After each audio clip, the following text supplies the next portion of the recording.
आखिर क्यों खाया था पांडवों ने अपने मृत पिता के शरीर का मांस।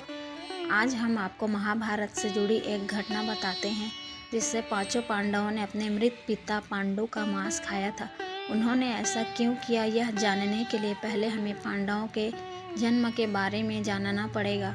पांडु के 5 पुत्र युधिष्ठिर, भीम, अर्जुन, नकुल और सहदेव थे। इनमें से युधिष्ठिर, भीम और अर्जुन की माता कुंती तथा नकुल और सहदेव की माता माद्री थी।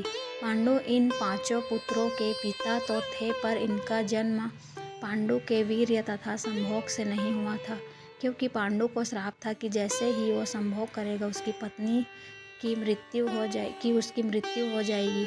इसलिए पांडु के आग्रह पर यह पुत्र कुंती और माद्री ने भगवान का आवाहन करके प्राप्त किए थे। जब पांडु की मृत्यु हुई तो उसके मृत शरीर का मांस 5 भाइयों ने मिल बांट कर खाया था। उन्होंने ऐसा इसलिए किया क्योंकि स्वयं पांडु की ऐसी इच्छा थी। चूँकि उसके पुत्र उसके वीर्यों से पैदा नहीं हुए थे, इसलिए पांडु का ज्ञान कौशल उसके बच्चों में नहीं आ पाया था। इसलिए उसने अपनी मृत्यु पूर्व ऐसा वरदान मांगा था कि उसके बच्चे उसकी मृत्यु के पश्चात उसके शरीर का मांस मिल बांट कर खा ले, ताकि उसका ज्ञान बच्चों में स्थानांतरित हो जाए। पांडवों द्वारा पिता का मांस खाने के संबंध में 2 मान्यता प्रचलित है। प्रथम मान्यता के अनुसार मांस तो 5 भाइयों ने खाया था, पर सबसे ज़्यादा हिस्सा सहदेव ने खाया था, जबकि एक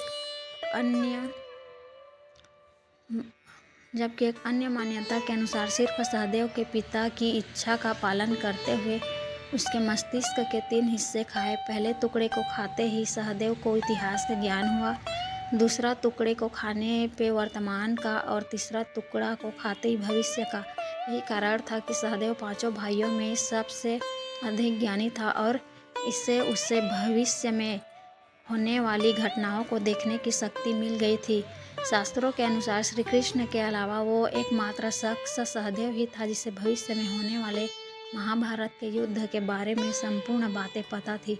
श्री कृष्ण को डर था कि कहीं सहदेव यह सब बातें औरों को न बता दे, इसलिए श्री कृष्ण ने सहदेव को श्राप दिया था कि यदि उसने ऐसा किया तो उसकी मृत्यु हो जाएगी। जय जय श्री राधे।